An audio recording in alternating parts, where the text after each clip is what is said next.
hard to not notice that the world is a little bit going through a mess. And not only in the general way you look at the world, that it looks like the whole world is not stable. Even every person in their own personal life seems that nothing is stable, nothing is quiet, nothing is calm, challenges, problems, issues.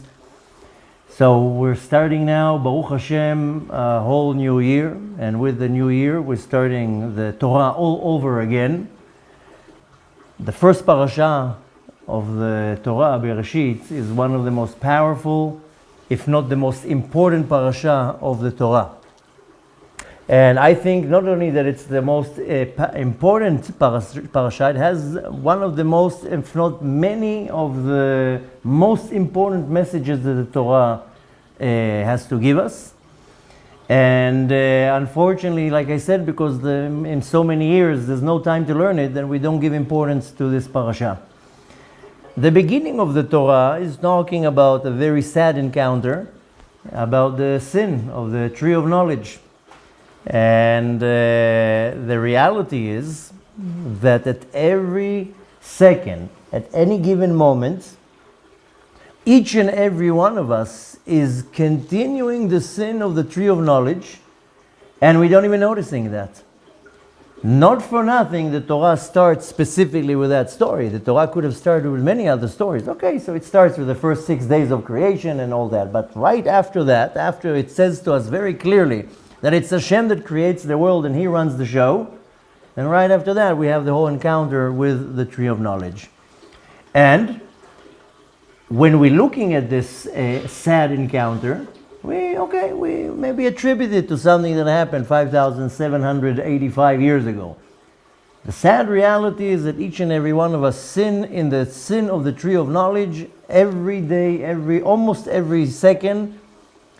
And that's one of the main things I want to talk about today, is where do each and every one of us sin in the sin of the tree of knowledge, and of course the practical rectification, to throw a blame that we're sinning, that anybody can do. Now we know that we're sinning, but what's the practical things to do that I won't be sinning in it?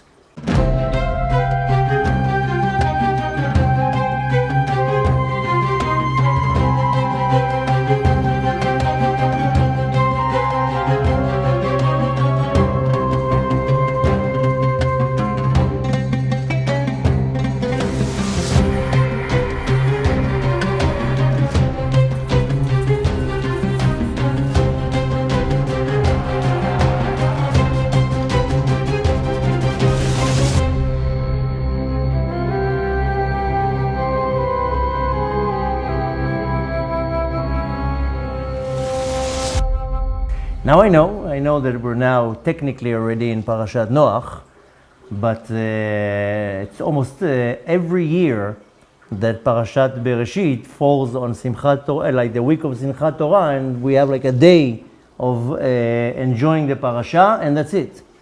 Last year happened to be that Simchat Torah was on Shabbat, so we had the entire week after the week of Bereshit. But not this year, and not most of the years. Most of the years we don't have much time to learn of Bereshit. So this week we'll take the time to learn also on Parashat Bereshit and Parashat Noach. Although, even though now this week is Parashat Noach, but we can't ignore the first and I think the most important parasha of the Torah, Bereshit, the beginning of everything. In everything that we do, the beginning is always going to be the most significant. And now that we're beginning the cycle of the Torah starts with Bereshit bara Elokim. Bereshit, these are the first 3 words that the Torah starts. In the beginning Hashem has created. In these 3 words, that's the foundation of the entire Torah and the foundation of the entire world. And that's why I'm saying it's one of the most important parashot and with one of the most important messages that Torah can give us. Because Bereshit bara Elokim, that's in the beginning, Hashem created everything. It's coming to tell us that everything is the creation of Hashem. Everything is under the control of Hashem. And like I said, it looks like in the personal level and also in a global level that the world is collapsing. And in many of the cases, we tend to blame many others, whether it's individuals or in this case countries or governments or whatever. But really at the end of the day, Bereshit bara Elokim, Hashem is controlling everything, He's creating everything, He's running the show. So really we can't even blame a finger on anything, really, when you're thinking about it. Why? Because Hashem is the one who's supervising everything. So even if something seems bad or is physically bad, and we want to place a blame on somebody, but really, at the end of the day, the ones we need to go with questions or demands or anything is the master of the universe. And when we understand that everything is His supervision, His creation, He's running the show, then everything looks completely different. Now, again, when we're looking at the world, it seems the world is very unstable. Anywhere you're going to look, doesn't matter if you're looking financial, wars, health, everything looks completely fragile, and at any given moment something can happen, especially here in Israel. Every day a new news, another terror attack, another bombing, another missile. And it's like this all over the world, not only in Israel. But nevertheless, when we focus on Bereshit bara Elokim, in the beginning Hashem created, that needs to make us understand that not only that it's the creation of Hashem, He runs the show, He supervises everything, and when we realize that, then everything looks completely different. With all the sad news that we have, especially here in Israel, that every day somebody else dies, there's a terror attack or some other action, but it's like I said, like this all over the world. But in this week's parasha, we see the first terror attack, the first murder in the history. That one person, Cain, gets up, murders his brother, and at this point he murders about a quarter of the population of the world. It's Adam, there's Chava, there's Cain and Hevel. So killing one person, that's a quarter of the population. That's a pretty big terror attack. Although, okay, we know, based on commentary, Rashi, Zohar, the Rashi says that Cain was born with one twin sister and Hevel was born with two twin sisters. So that's already making it 7 people. So one person is a seventh of the world. Can you imagine now a terror attack or chas v'shalom some war that a seventh of the world dies? We're talking here about a billion people. We're encountering the first murder in history, or I like calling it the first terror attack. And it says in the Midrash, specifically in Yalkut Shimoni, that Cain comes and murders Hevel. The body of Hevel is thrown on the floor. And it says in the Midrash that Adam and Chava, they didn't know what to do. They're looking at the body, what do you want me to do? What do I do with the body? They don't know what to do. They didn't have Chevre Kadisha then. You're talking here about right in the beginning of the creation. They didn't know, the Midrash says, they didn't know what to do with the body.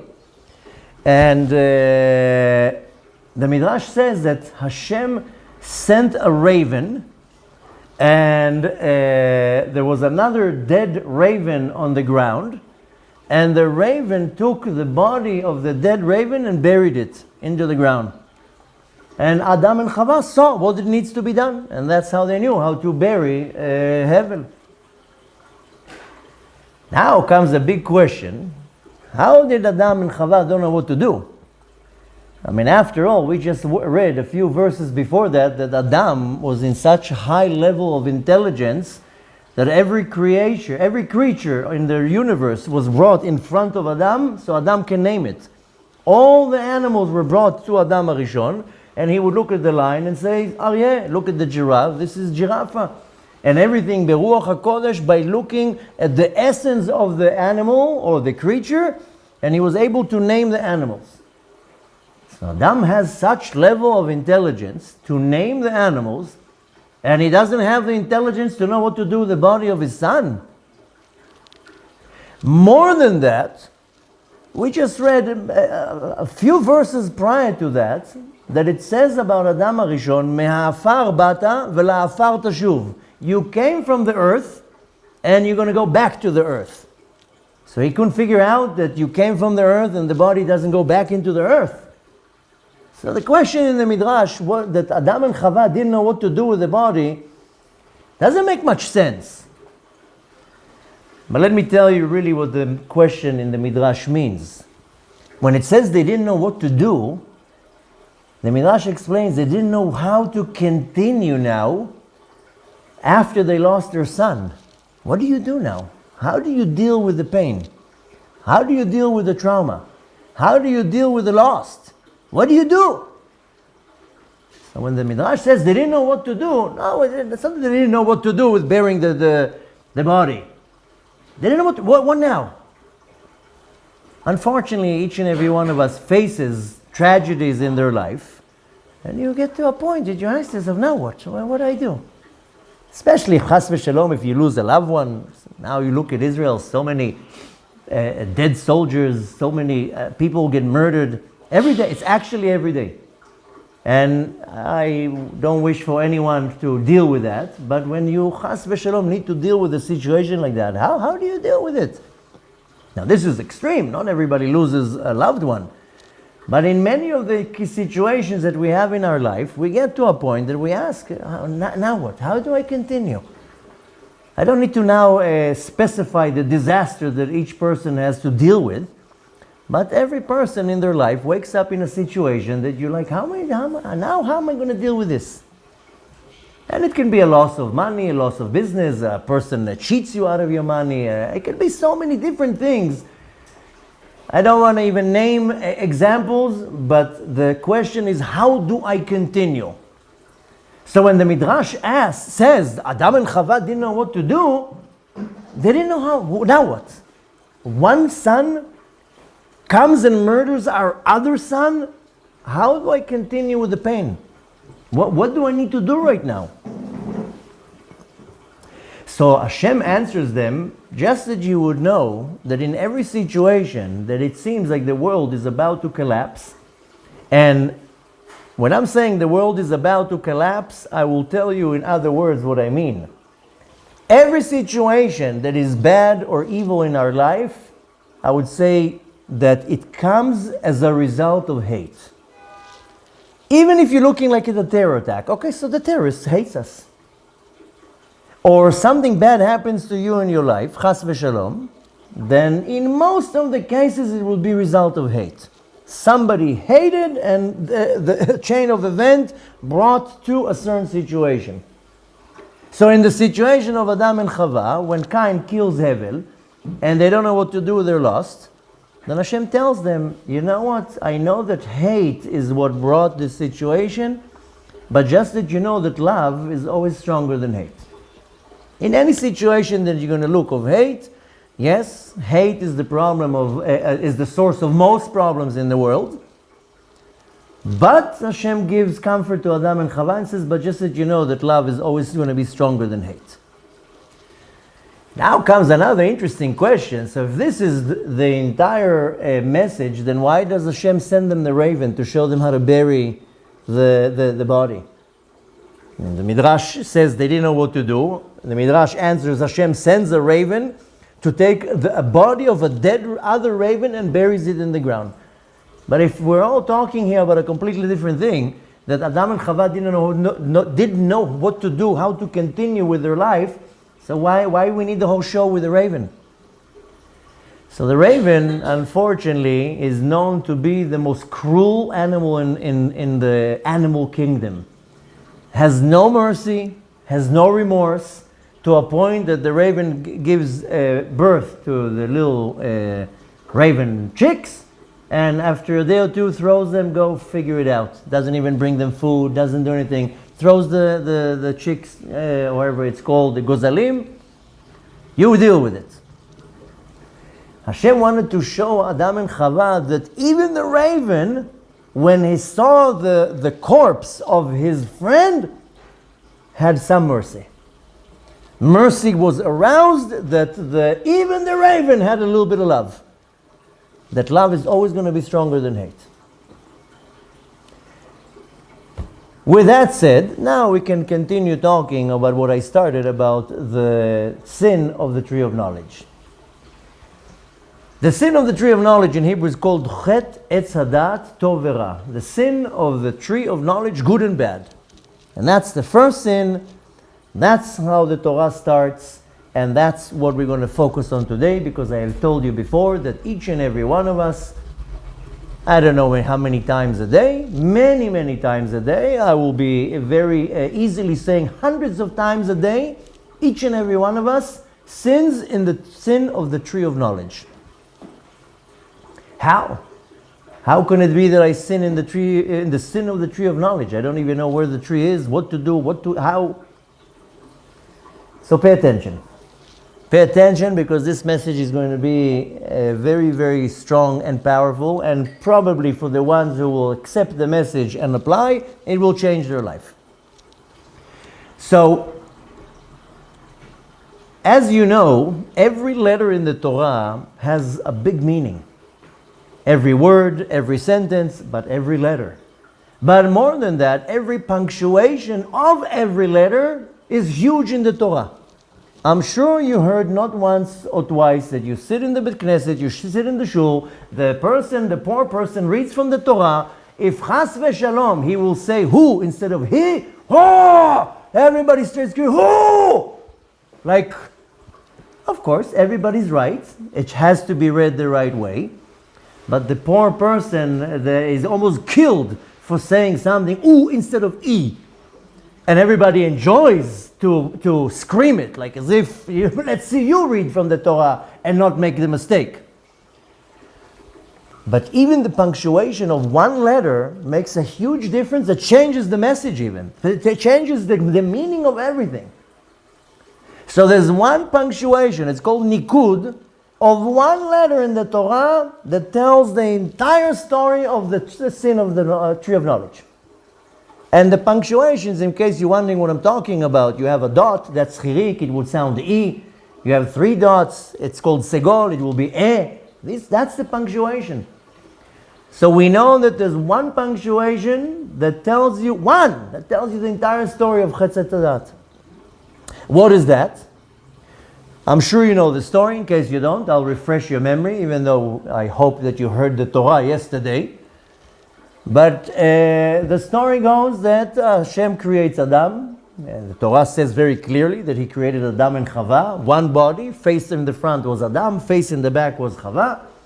And after that he separated them. But while they were one, Hashem built and created Gan Eden, and he places Adam in Gan Eden.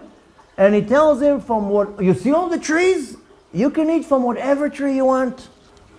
First of all, that's the first source in the Torah, which I bring a lot, that it's going to return when Mashiach comes. All the trees now, most of the trees, they're called barren trees. In Hebrew, it's called ilan srak. It's a tree, but no fruit out of it.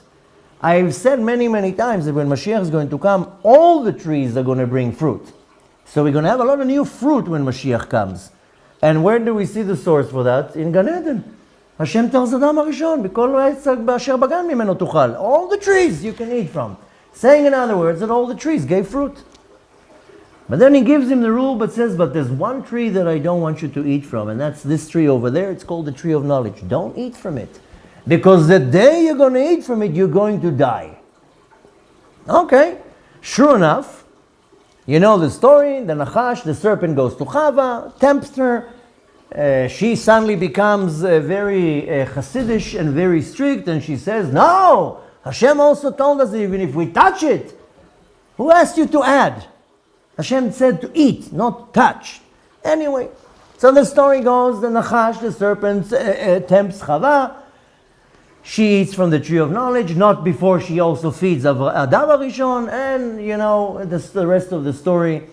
And one of the first things that the Torah says, that they realized that they're naked, and they were very ashamed. Right after that, Hashem turns to Adam And he pretends like he's going into a conversation with him, and he tells him, where are you? So Adam says, no, I've heard your voice, and I'm embarrassed, so I'm hiding. Hashem says, what are you embarrassed from? What, you ate from the tree that I told you not to eat? That you're embarrassed? That you are ashamed? What does Adam HaRishon says? It's the woman. The woman you gave me. She gave it to me. Oh. So when Hashem goes to Chava, she doesn't take responsibility. The Nachash, the serpent, he gave it to me. In English you can't teach the Torah. In Hebrew, Adam answers, Ha'isha asher natata imadi natna li va'ochel. I will translate in a second. And then Chava says, Hanachash hisiani va'ochel. Now va'ochel in Hebrew means in the future. It should have been said va'ochal. So Adam HaRishon should have says, Aisha asher natata imadi, the woman that you gave it to me, va'ochal, and I ate. But Adam HaRishon says, va'ochel, I will eat. And Chava says the same thing. The serpent gave it to me, and I will eat. So one punctuation, it should have been a kamatz, va'ochal. The Torah changes it, and it puts a segol, it says, va'ochel, I will eat. So one punctuation tells you the entire story of Etz Hadat. The Midrash Rabbah says, what does it mean, va'ochel? Achalti ba'avar, va'ochal ba'atid. I ate in the past, and I will continue eating throughout the entire future. They're crying and admitting that the next sin is about to come. They're admitting, yes, I ate, but here's the next sin is waiting. I'm going to sin again tomorrow, and again, and again, and again, and again. Va'ochel. I will continue sinning. So Adam HaRishon admits, I lost control. I failed your commandment. Okay, that's very noble of you that you admit. But Adam HaRishon also says, I lost control. I will continue eating. Va'ochel. That's the whole story of the sin of the tree of knowledge. Now we really have to understand really what happened in that sin. We have to understand what happened, and we have to understand what's in the tree of knowledge that causes us to do such mistakes. That I will continue and continue and continue and continue. How many sins do you admit that you did, and then you continue doing it, and you continue doing it, and you continue doing it? We just passed Yom Kippur. Al chet shechatanu, v'al chet shechatanu. You admit all the sins. Bravo. Kol hakavod. And then a moment after Yom Kippur, you continue doing the sin that you just admitted that you did. Now I'll ask you another question. What does Hashem want from us? Because Hashem told Adam and Chava not to eat from the tree of knowledge, because the day you're going to eat from it, you're going to die. But really, the serpent was right on the money. He told Adam and Chava, Hashem doesn't want you to eat from this tree, because the day you're going to eat from the tree of knowledge, your eyes will open up and you're going to be wise like a god. So what, Hashem doesn't want you to be wise? If the tree of knowledge will open up my eyes, my spiritual eyes and the physical eyes, and bring me wisdom, why? Well, Hashem doesn't want me to be wise. Hashem doesn't want to give me chokhmah. Nothing is clear, nothing makes sense. And then I'll ask you another big question. What's the idea behind it that right after they ate from the fruit of the tree of knowledge, vayitbosheshu, they became very embarrassed of being naked? A second ago, you weren't embarrassed walking around naked in the Garden of Eden. Rashi actually says that Adam and Chava were busy mating. And the Nachash, the serpent, saw that, and he desired Chava, and that was the plan. I'll kill Adam, I'll take Chava.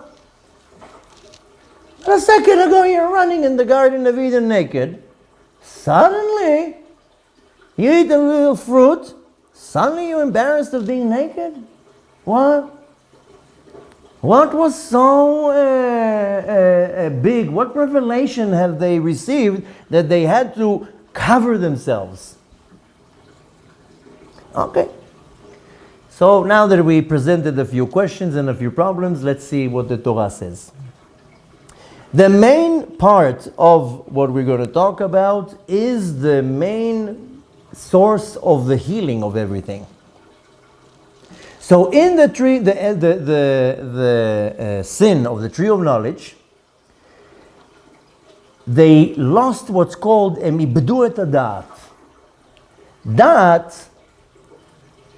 Dat, the Torah translates the words dat as a connection.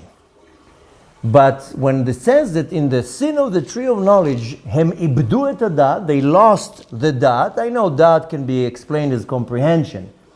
The Torah says no, dat in this case is unity, is connection.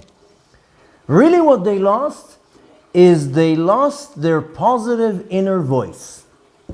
You all have an inner voice. I'm saying you. Me too. By the way, I also am human. I also have an inner voice. And comes a big question. Who is this inner voice that talks to you all the time? Is it your voice? Is it the Yetzer Hara? Who's talking? Who's that voice? You have a voice in your mind that talks to you 24/7. Batteries never run out. You don't have to charge even the batteries of that inner voice. The sin of the tree of knowledge is that they lost the connection of the positive inner voice of them, and what it created is that the external voice became an inner voice. The external voice of the serpent became now their inner voice. That's what it means, ibdu et hadat. They lost their connection. What's the connection? The connection to their inner voice, to the real inner voice. Now, of course, what's the tikkun from that? I'm telling you, that's straight out, that's the sin. That's the result of the sin. And if you're paying attention, I just told you that we all sin in the sin 100 times a day, minimum. So again, let me repeat for to be more clear. What's the result of the sin of the tree of knowledge? That they lost the connection to the true positive inner voice. And that result was that the external voice became internal. That's it. So now you have a problem. You have a voice inside of you and you don't know who's talking. You? Is it Hashem? Is it your neshama, your soul? Is it the Yetzer Hara? Is it your evil inclination? Who's the one who's giving you advice all day long? Because somebody's giving you advice all day long how to conduct your life, and in 99% of the situations, that advice is not good advice. Right? You're not getting the right advice from your inner voice. Now, what's the tikkun? What's the rectification? To find out who's inside of me talking. Or, if I would go by the words in Hebrew, levarer mi medaber, to do the sifting. Who's talking right now? A person that is healthy in their mind, and chas v'shalom, don't get me wrong, I'm not telling you that you're not healthy in your mind, but I'm saying a person with a strong, healthy mind that conducts his life according to the Torah constantly knows how to ask himself or herself, what is causing me to do what I'm doing right now? That's a healthy person. I do something, it doesn't matter right now, I'll give you a few examples in moments. The right way is that you make some type of analysis in your mind, asking yourself, what is causing me to do this right now? I'm about to do something good. Ask yourself, what is causing me to do this good deed right now? And the good deed can be shutting up your mouth at the right moment, being patient, being kind, whatever it is, and vice versa. You're about to do something or you do something and you need to right away make some analysis. What's causing me right now to do this? That's a very healthy way of thinking. Now, of course, not in an OCD, in a way that it becomes compulsive. The second that I know how to control the inner voice, that and who it is, the voice, from that comes the salvation, from that will come the refuah, the healing. But how do you know how to do that? When and how? So, let me explain a little bit the story, and then it will be easier to explain what the Torah teaches us. So, like I told you, Hashem creates Adam HaRishon. First, He creates the entire world with everything in it, and vegetation, and water, and the sun, and the moon, and creates an entire world. And once the world is completely created, then He creates Adam HaRishon. And it says, He puts him in Gan Eden, Lo'ovdav ve'leshomra, puts him in Gan Eden to serve, to work, to pray. And He gives him Gan Eden. Now imagine, really, that's how we need to imagine the time of Mashiach. Because that's what's going to happen. Everything will go back to the original state. So Adam HaRishon is placed in Gan Eden, a place of perfection. No worries, no problems, don't need to worry about his livelihood. Food everywhere, eat from whatever you want, as much as you want. No hate, no competition, no pollution, no nothing. A place of perfection, just him and his girlfriend running around there, minding their own business. Okay, minding their own business. The Torah says clearly that Adam and Chava were busy mating. Now comes the serpent. And don't imagine like a little spaghetti coming into Gan Eden. Because people imagine the Nachash, they imagine like a cobra or something. No. The serpent looked exactly like Adam and Chava. He was standing on two legs. When the punishment was Al Gichoncha Tilech, you're going to crawl on your stomach all your life. Hashem cut his legs off. It wasn't like I said, like a little snake. The Nachash, the serpent, goes into Gan Eden. We're not going to get now into the Zohar and the Kabbalah about it. I have enough classes online where I explain more in depth what it means. But nevertheless, the Nachash goes and he sees Adam and Chava naked, and he sees them together, and he's jealous. He wants Chava. He thinks she's beautiful, and he wants her. So he says, okay, I'll go and kill Adam, and then there's no other people here, then I'll get Chava. Right? I will take a quick stop to tell you, go and watch the class I gave about 2 years ago or 3 years ago, I don't remember. The title of the class was Cain and Hevel, Humans or Reptilians. That's the title of the class. Go see, we learned from the Zohar what the Zohar says, what was going on there. Clarifies a lot of issues. But nevertheless, let's focus right now on what we're learning here. The Nachash, the serpent, was jealous of Adam because he had a beautiful wife, and he was planning on killing Adam so he can go and marry Chava. And again, don't imagine a cobra or a viper or a rattlesnake. The serpent looked like a human being. So he says, if I'm going to go straight to Adam HaRishon and kill him, I'm going to have an issue with the Creator. So I'm going to have to make some type of scheme here that I didn't do anything. So he goes to Chava, and he, like I told you, don't imagine a snake. He comes in, he's all muscular, put some gel in his hair, put some cologne on himself. He comes and stands next to Gan Eden. He wasn't in Gan Eden, but he's outside. He starts singing to Chava some love songs. Takes with a violin, Amor, Amor. He has a rose in his mouth. He charms Chava. Okay, so we know the women can be very easily tricked and persuaded. So he tricks her. He comes with a convertible BMW and he's like, hey, there's more fish in the sea. Honey, your man is not the only one here. And he shows her some, how do you say now? Some bling. Maybe brought her a nice watch, some rings. I don't know what he did there. But he came to trick her. Okay, so like I told you before, he comes and he tells her, how about we have a glass of wine, you and me? I mean, after all, we do know that the tree of knowledge was wine. It was a vine, a vineyard. There is one opinion that they ate from a fig tree. This opinion is supported by saying, because right after they found out they're naked, then they covered themselves with leaves of fig tree. So the commentary says, with the same tree that they sinned, that's the tree that they needed to cover themselves. Okay, that's one opinion. There's a few other opinions in the Talmud arguing. One opinion says it was wheat. And all opinions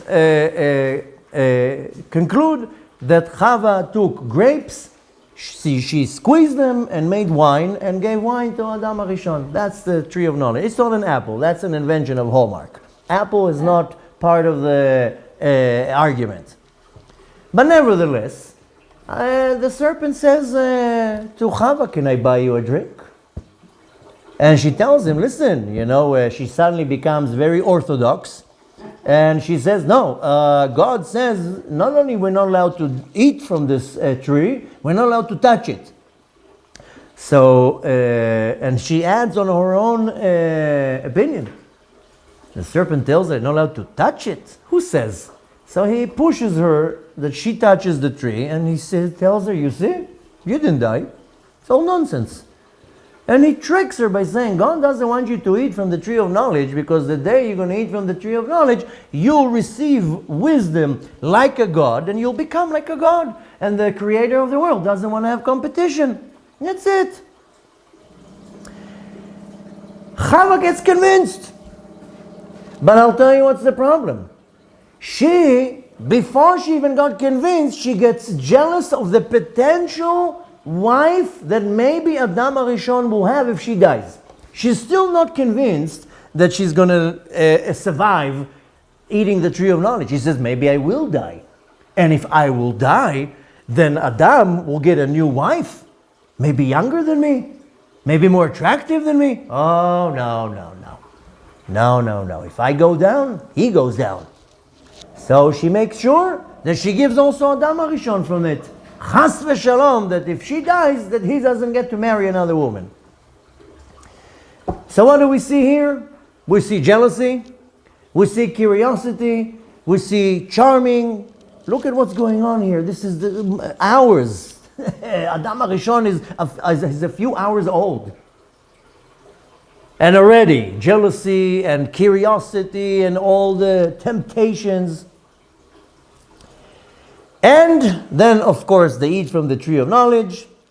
And the result is that the source of the foundation gets soured and damaged. That's really the result.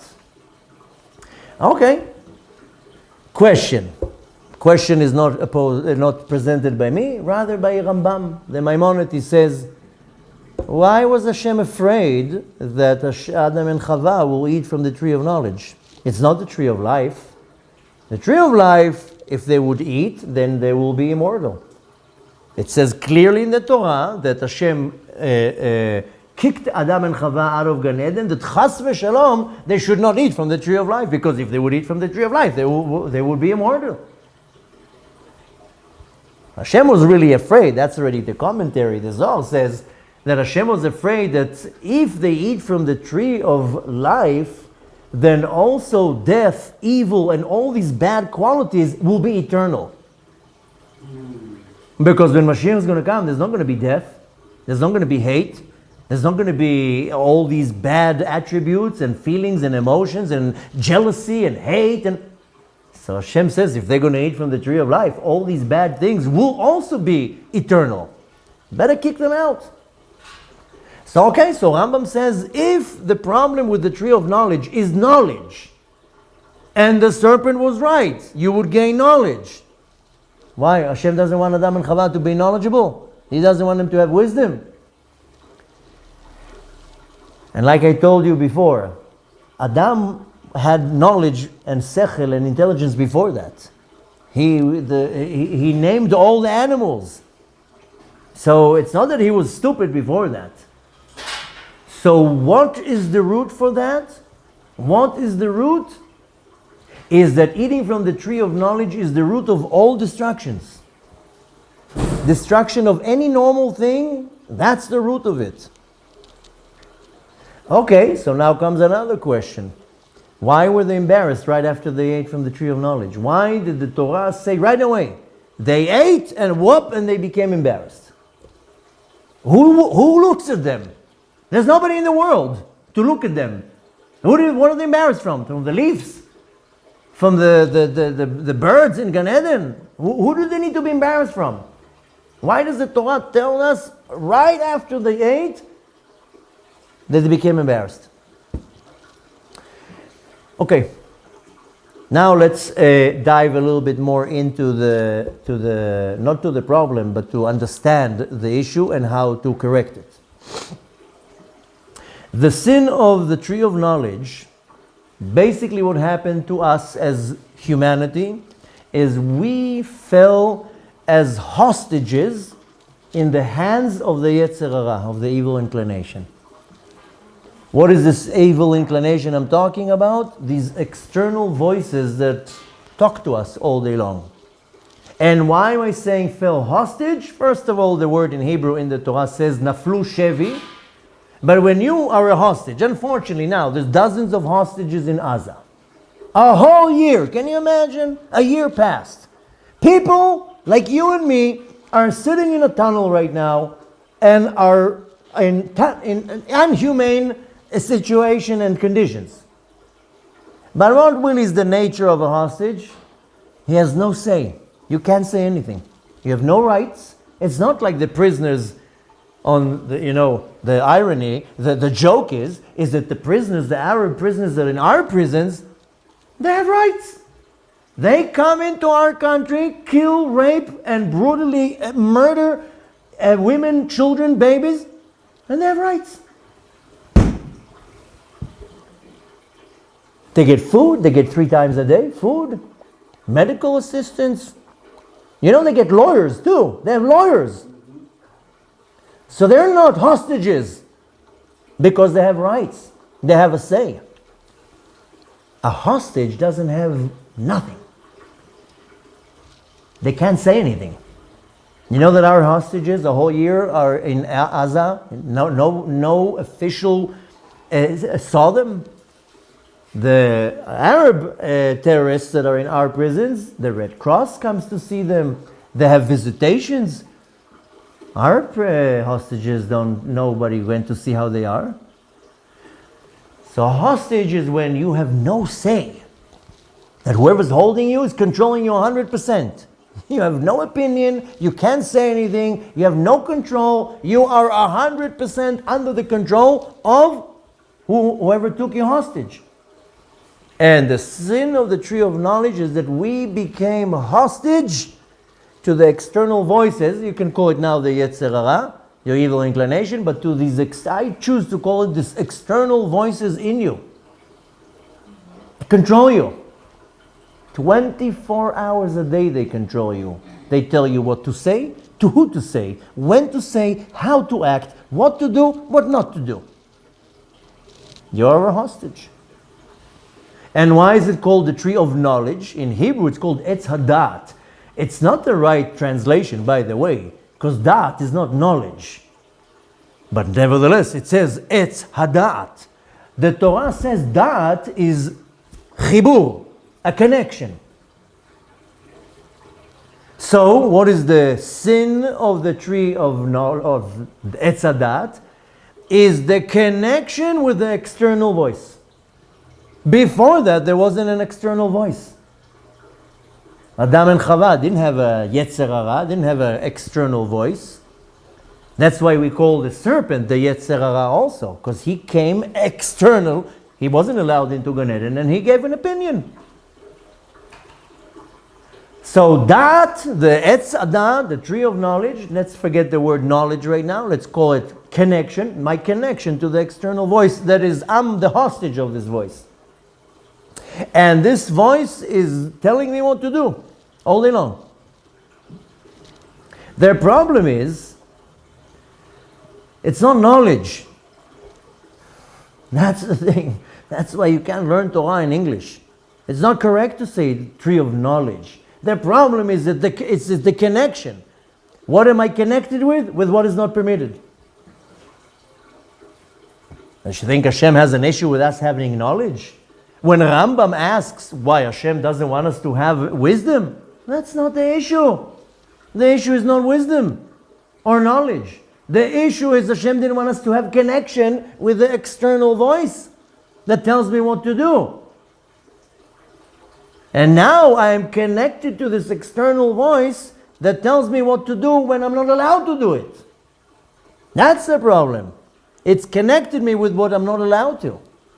That's why if you read the Torah clearly, it says, Etz Hadat Tov Ra. Tov is good, Ra is bad.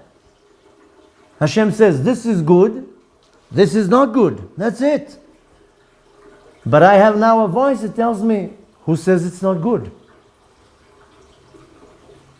The Torah will tell you, this is permitted, this is not permitted. This is kosher, this is not kosher. This is pure, this is not pure. This is permitted, this is good, this is bad. The Torah is the voice that tells you what's good, what's bad.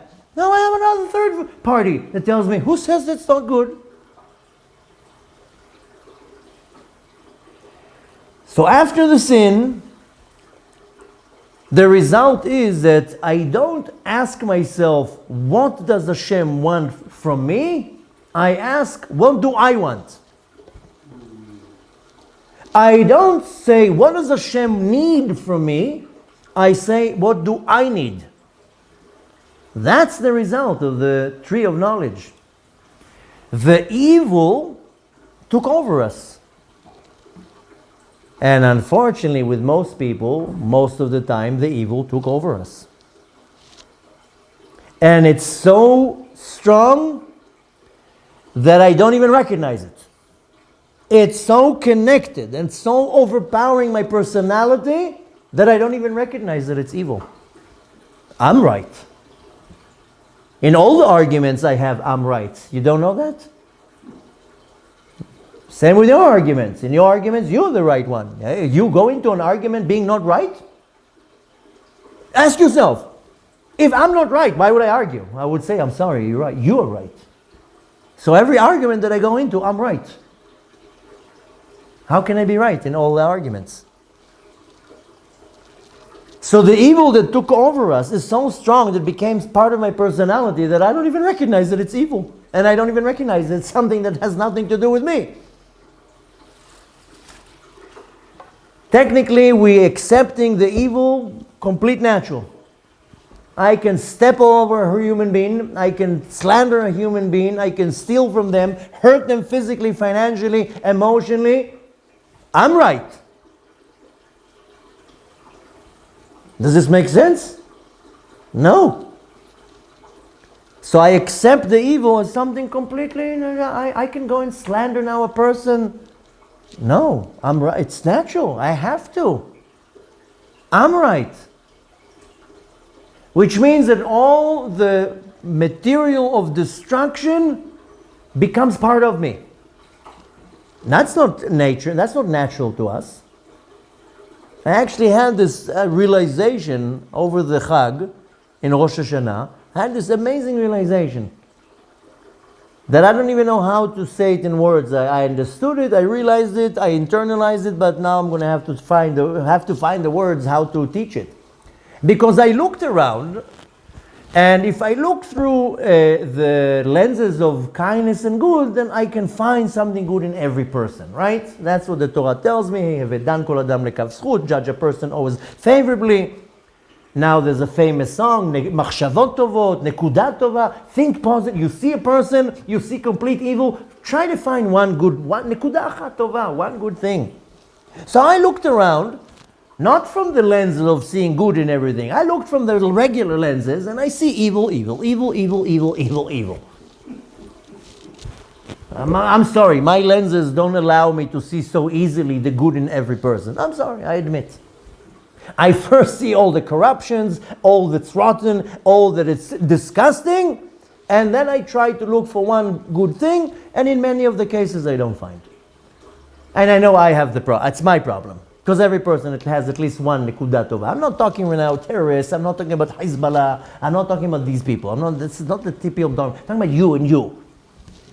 So I looked around at people, I'm talking about Rosh Hashanah, and I said, wow, most people are evil, are disgusting. It's just pure filth, disgusting, bad, evil. Of course, yeah, you can find a good point in every individual. And then this realization that I have, that it's not them. That it's not them. They are captured in some klipa of evil that causes them to behave like that. And when Mashiach is going to come, who's going to be the ones who will survive when Mashiach comes? The ones that were able to break that shell by themselves. So somehow, it doesn't matter right now how, all of us are sunk in a klipa, in an evil husk, strong husk of filth and disgustingness. All of us. And therefore, there's hate, there's jealousy, there's murder, there's all these acts, trashing each other, arguments. But it's not the real person. It's not their essence. If somehow you would break that klipa, that husk, you will see a nice person. And suddenly, if let's say hypothetically this husk would be removed from all of us, you would turn to the people who you hate and they hate you, suddenly you'll be best friends. Everything will be removed. So that all that I told you now, I already know about it, and I've been teaching it for 15 years, that each and every one of us is stuck in a klipa of evil, and that's what causes you to hate another person, to do bad things to other people, slander them, trash them, steal from them, hurt them, etc., etc. That I know already. It's not that I realized something big here. What I realized is if you don't break that klipa by yourself, you won't see Mashiach. That's what I realized. That Hashem says you have to break it. You are stuck in your klipa, in your evil shell, and you have to break it. Nobody will break it for you. That's it. Which is the complete opposite of what I've been teaching many, many years, that a prisoner cannot let himself go out of his own cell. En asur matir atzmo mibet ha'asurim. It's not my teachings, I quote the Talmud. But here, in this case, nobody will do it for you. Nobody will break your klipa. Nobody will come to you and somehow get you out of this situation. You have to do it. And if you don't do it, forget about seeing Mashiach. That's the realization that I had. Which means that Hashem is going to put on us so much issues that we're going to have to do such tshuva, each of every person in their personal level, to go out of it. If not, we won't survive what's coming. If you think what we saw up until now is bad, it's not even the warm-up. I'm talking about just the last year, October 7, everything that you see. That's nothing. What Hashem is going to bring on this world. And not only in Israel, the entire world. Hashem is going to make the entire world, that I'm quoting myself now. Hashem is going to bring humanity to its knees. I said that 50,000 times in the last 3 years. What does it mean? That Hashem is going to bring on us so much problems that we will realize that the only way for us to get out of these problems is if we do real tshuva. That means breaking my own husk, my own klipa. And that will require a lot of hard work. So that's the problem right now. That's the problem that we are facing. That we are stuck in this bubble of evil. That we are hostage to this evil. That's the foundation of the destruction of everything. And that's the lenses through we look at the world. So we are hostages of this evil force. We're all hostage to this. And that's why Adam and Chava says, Va'ochel. I will continue eating. I ate today and I will continue eating every day 1,500 times. Because now I'm hostage to this voice that is telling me what to do. And that voice is an external voice. It's not me. It's not my soul. It's not godly. It's an external voice that tells me, hate, take, be jealous, be angry. You are right. You deserve You need to get. So it became so natural to us that I don't ask, what does the world need from me? I ask, what do I need? I need. I don't say, what can I do to others? What do others need to do to me? And I'll give you one example out of many. Some will relate, some will not. You know, a man in the middle of the day, his wife calls him to ask something, to tell something. Instead of seeing that woman in the biggest unity, I mean, you were in love with her 20 years ago. You were willing to do anything for that woman. Or a woman to the wife. A woman to the husband, sorry. Instead of seeing your wife as my partner, as the most closest person to me, as the closest unity possible, then the person starts screaming at her. Doesn't make sense. Your child does something, it can be something minor. You lose your completely, or you start screaming, that's your child. Doesn't make sense, this type of behavior. And why? Because we don't understand and realize that we were kidnapped by the external voice. We don't see the lenses that are on our eyes right now, are wrong lenses. We don't see. I see now a person, instead of saying, oh my God, that's my brother, I need to help him, he needs my help. Instead of that, I hate him, I trash him, I slander him, I put him down, I hate him with all my passion. Well, why? Because he said something, because he did something. The way to explain it, I'll give you a parable, is that in the beginning, the Satan, the devil, who was hired by Hashem to come and to confuse us and to, lead us to do bad things. But his name was Satan. Or how maybe some will call him in English, Satan. So when he would come to people and say, hi, I'm the Satan, nobody would listen to him. So he came to God and says, listen, you gave me a bad name. I just come and I introduce myself to people and I tell them my name is Satan. They don't want to listen to me. So how am I going to seduce them? How am I going to make them fail? So Hashem says, no problem. I understand the problem. I'll give you a different name. I'll call you Yetzer Hara. I'll call you the evil inclination. That should do it. He goes back 2 weeks later. He comes back to Hashem. He says, that name also doesn't work. Because when I come to people and I try to make them sin, they ask me, who are you? I tell them, I'm the Yetzer Hara. No, we don't want to listen to you. So it doesn't work. I can't do my job. So Hashem says, okay, I'm going to give you another name. This time, this will be 100%, they will listen to you. And your name is not going to be Satan. Your name is not going to be Yetzer Hara. Your name is going to be, from now on, me. Ani. They're going to listen to you. Just tell them, it's me. Then they're going to listen to you. So the Satan right now is not called devil, Satan, Yetzer Hara, evil. He's called Ani. Me. So you listen to him, because it's you.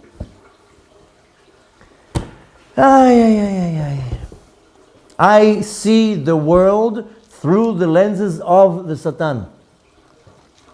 When I look at a person and I judge them, or I slander them, or I'm jealous of them, or I put them down, or I trash them, or doesn't matter what. It's not how I see the person. It's how the Satan wants me to see that person. And I'm a hostage. And I listen and I believe it. But really, it's not the real me. It's not the real me. Now, you can understand why the Torah says clearly that once they ate from the tree of knowledge, they became embarrassed.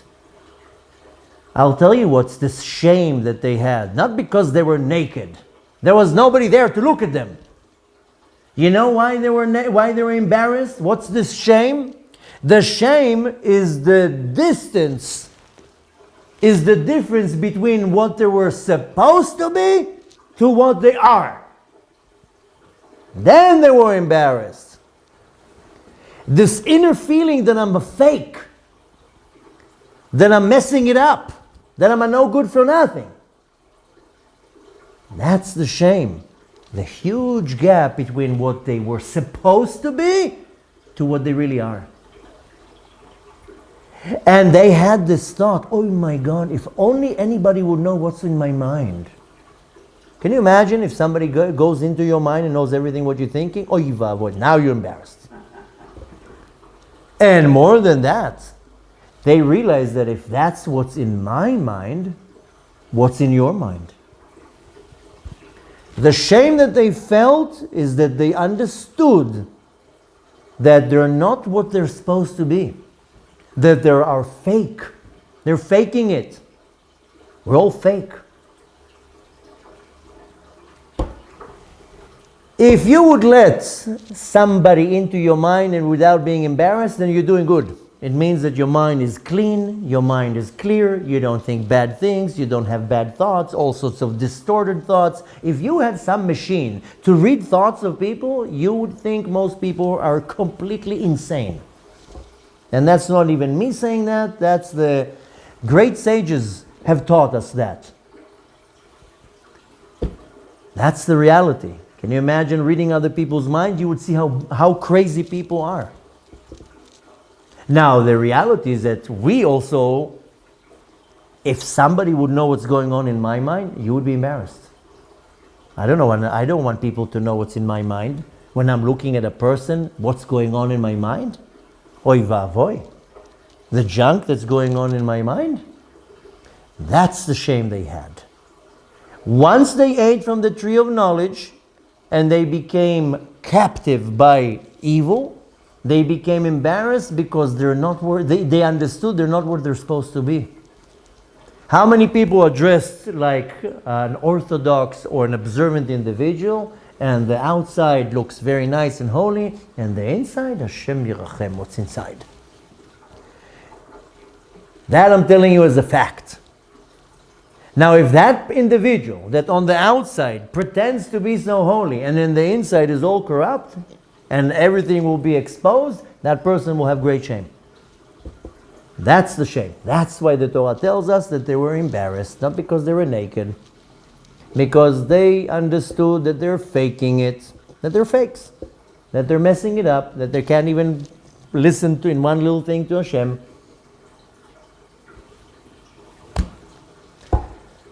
The tree of knowledge gave birth to me, to the existence of I. How do I pleasure myself? How do I fulfill my own needs? How do I control over him? How do I take what he has to me? That's the result of the tree of knowledge, the birth of the I. And now that we see towards the end, then what do we have? iPhone, iMac, iPad, everything is I, because to signify to us, and the joke is that the symbol of the I is an apple. People think with a bite, like as if it's the apple that Adam HaRishon ate, but look how Hashem is twisting everything to show us that's the problem with humanity. The existence of me. I exist and everything is around me. That's the problem of humanity. That's the result of the tree of knowledge. The birth of Ani. Ani means me. Therefore, Adam HaRishon and his wife started becoming embarrassed, because they understood that now everybody will know what's in their dirty mind. That's it. And that's embarrassing. So, if I have dirty thoughts, horrible thoughts, disgusting intentions, etc., you know what that means? That you have them too. You're not different than me. So if I think bad about other people and I have all these horrible ideas in my mind, you have them too. That's the problem.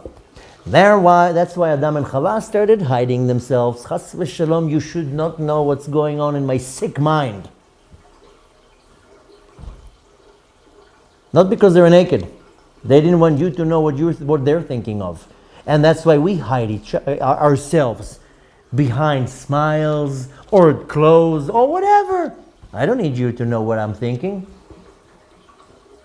Most people, I can already tell you, the heart and the mouth is not the same. Very few people, what's on their mind and heart is in their mouth too. Most people, they hate you, they can't stand you, they smile to you, how are you? You look great. But that's not what's in the heart. And definitely not what's in the mind. Etz Hadat, remember this, the tree of knowledge. Da'at means chibur, connection to bad, to evil. That's the result of the tree of knowledge. That I'm connected to evil. That I can do something evil to another person. That I can think bad of another person. Now that we clarified that, now that we all know how bad we are, now what do we do? To present the problem, anybody can present the problem. We're here not to present problems, we're here to present solutions. So what's the solution? What's the tikkun? How do I fix it? We're all guilty, by the way. Don't pretend you're not. All of us, including me, are guilty in everything that I just said in the last hour. There's not one person that can say, what are you talking about? The ones who can maybe say that are true righteous tzaddikim. But we're not even close to that, which means we're all guilty in everything that I just said in the last hour. And if you think that you're not, you're in such a bad situation that even this is not going to help you. So what's the tikkun? I raise my hand and I say, guilty, I'm guilty, you're right. What do I need to do? What's the tikkun? What's the rectification? The rectification is that you need to learn how to sift the sounds and the voices that are in you. This is good and this is not good. That's the tikkun. That's it. That's why the sin of the tree of knowledge is called tov ve'ra, good and bad. Why? Because I need to know this is good and this is not good. This is bad. Now we have a problem here, because before the tree of knowledge there was two situations, truth and a lie. You can't argue with the truth and the lie. I can come and tell you, it's dark now. Well, no, the sun is out, it's not dark. That's a lie. That you can't argue. You can't argue that now the sun is up and that there's light, and certain things you can't argue. The truth, you can't argue with it. That's it. But on good and bad, that you can argue as much as you want, because what I think is good, you don't think is good. What I think is bad, you don't necessarily think is bad. That's what you can argue about.